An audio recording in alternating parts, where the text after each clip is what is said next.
Hello, and welcome to The Essential Reads. My name is Isaac, and my goal is to bring you a bunch of classic audiobooks in an easy and accessible way.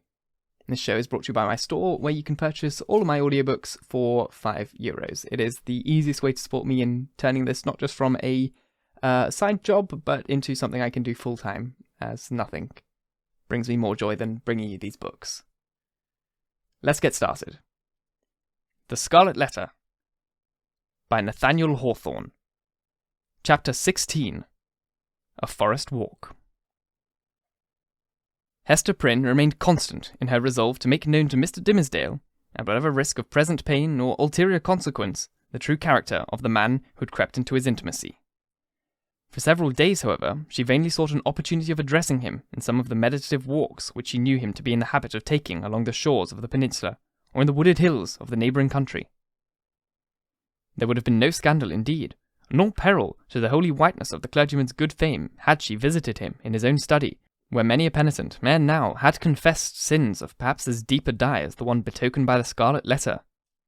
But, partly that she dreaded the secret or undisguised interference of old Roger Chillingworth, and partly that her conscious heart imbued suspicion where none could have been felt, and partly that both the minister and she would need the whole wide world to breathe in while they walked together, for all these reasons, Hester never thought of meeting him in any narrower privacy than beneath the open sky. At last, while attending in a sick chamber where the Reverend Mr Dimmesdale had been summoned to make a prayer, she learnt that he had gone, the day before, to visit the Apostle Eliot among his Indian converts. He would probably return by a certain hour in the afternoon of the morrow.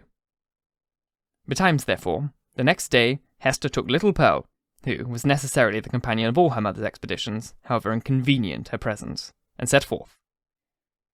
The road, after the wayfarers had crossed from the peninsula to the mainland, was no other than a footpath. It straggled onward into the mystery of the primeval forest.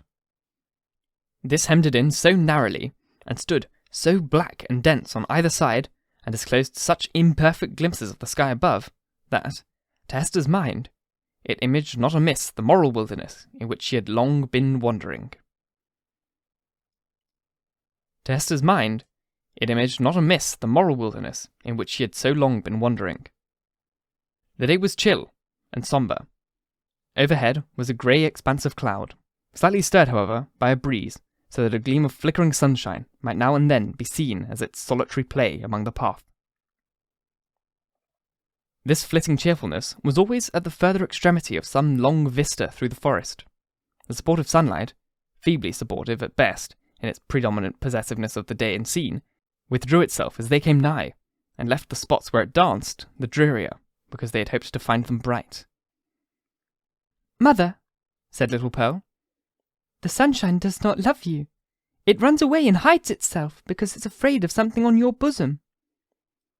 Now see, there it is, playing a good way off. Stand you here, and let me run and catch it. I am but a child. It will not flee from me, for I wear nothing on my bosom yet." "Nor ever will, my child, I hope," said Hester. "And why not, mother?" asked Pearl, stopping short just at the beginning of her race. "Will it not come of its own accord when I am a woman grown?" "Run away, child," answered her mother, "and catch the sunshine. It will be gone soon." Pearl set forth at a great pace, and, as Hester smiled to perceive, did actually catch the sunshine, and stood laughing in the midst of it, all brightened by its splendour, and scintillating with the vivacity excited by rapid motion. The light lingered about the lonely child, as if glad of such a playmate, until her mother had drawn almost nigh enough to step in the magic circle too. "It will go now," said Pearl, shaking her head. "See," answered Hester, smiling. "Now I can stretch out my hand and grasp some of it." As she attempted to do so, the sunshine vanished. Or, to judge from the bright expression that was dancing on Pearl's features, her mother could have fancied that the child had absorbed it into herself, and would give it forth again with a gleam about her path as they should plunge into some gloomier shade. There was no other attribute that so much impressed her with the sense of new and untransmitted vigour in Pearl's nature as this never-failing vivacity of spirits. She had not the disease of sadness which almost all children in these latter days inherit with the scrofula from troubles of their ancestors. Perhaps this too was a disease, and but the reflexes of the wild energy with which Hester had fought against her sorrows before Pearl's birth. It was certainly a doubtful charm, imparting a hard, metallic lustre to the child's character.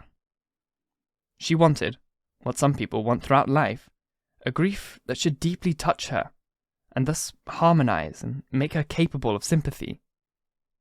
But there was time enough yet for little Pearl. "Come, my child," said Hester, looking about from the spot where Pearl had stood still in the sunshine. "We will sit down a little way within the wood and rest ourselves." "I am not aweary, mother," replied the little girl, "but you may sit down, if you will tell me a story meanwhile." "A story, child," said Hester, "and what about?" "Oh, a story about the black man," answered Pearl, taking hold of her mother's gown and looking up half earnestly, half mischievously into her face.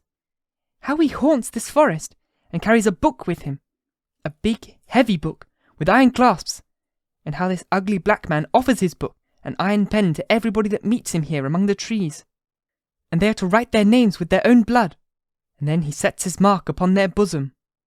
Didst thou ever meet this black man, mother?" "And who told you this story, Pearl?"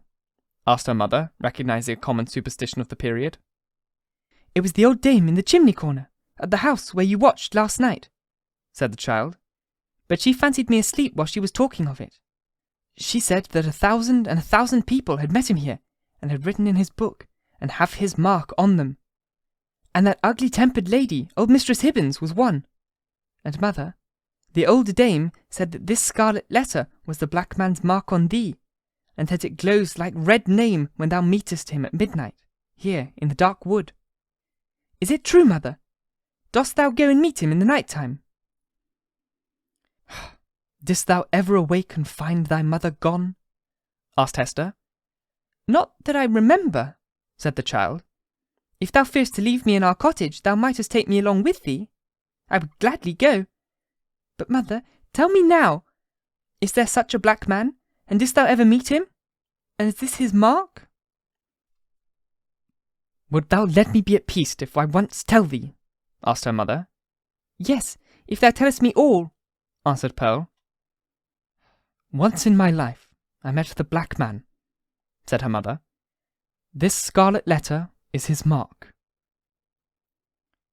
Thus conversing, they entered sufficiently deep into the wood to secure themselves from observations of any casual passenger along the forest track. Here they sat down on a luxuriant heap of moss, which, at some epoch of the preceding century, had been a gigantic pine, with its roots and trunk in the darksome shade, and its head aloft in the upper atmosphere. It was a little dwell where they had seated themselves, with leaf-strewn bank rising gently on either side, and a brook flowing through the midst over a bed of fallen and drowned leaves. The trees, impending over it, had flung down great branches from time to time, which choked up the current and compelled it to form eddies and black depths at some points, while, in its swifter and livelier passages, there appeared a channelway of pebbles and brown, sparkling sand.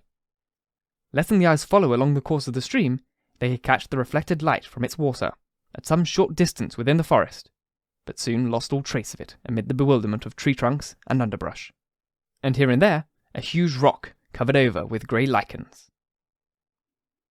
All these giant trees and boulders of granite seemed intent on making a mystery of the course of this small brook, fearing, perhaps, that, with its ever-ceasing loquacity, it should whisper tales of the heart of the old forest whence it flowed, or mirror its revelation on the smooth surface of a pool.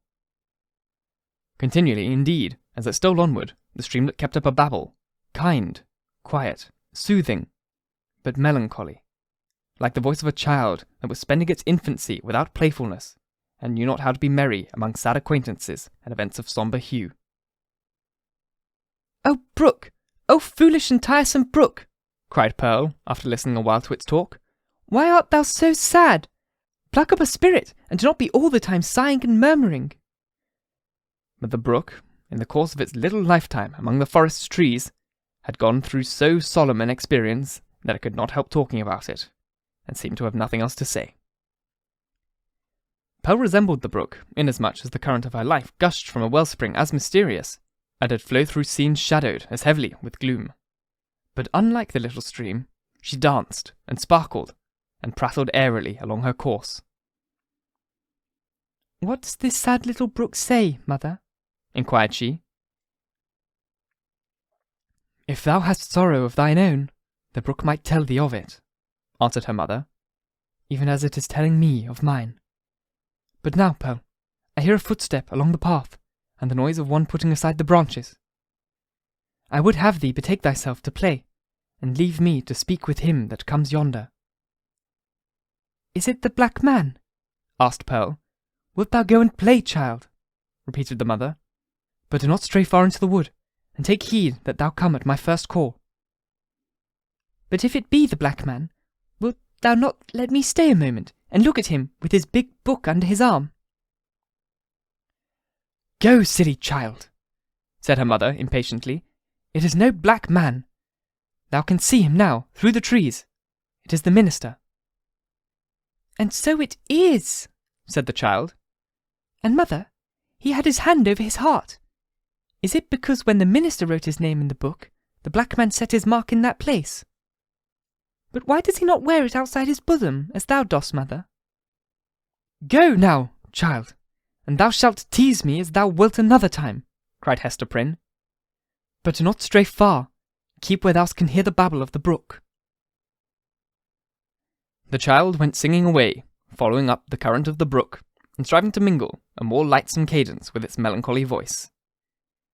But the little stream would not be comforted, and still kept telling its unintelligible secret from some very mournful mystery that had happened, or making a prophetic lamentation about something that was yet to happen within the verge of the dismal forest. So Pearl, who had had enough of shadow in her own little life, chose to break off all acquaintance with this repining brook. She set herself, therefore, to gathering violets and wooden anemones and some scarlet columbines that she found growing in the crevices of a high rock. When her elf child had departed, Hester Prynne made a step or two towards the track that led through the forest, but still remained under the deep shadow of the trees. She beheld the minister advancing along the path, entirely alone and leaning on a staff which he had cut by the wayside.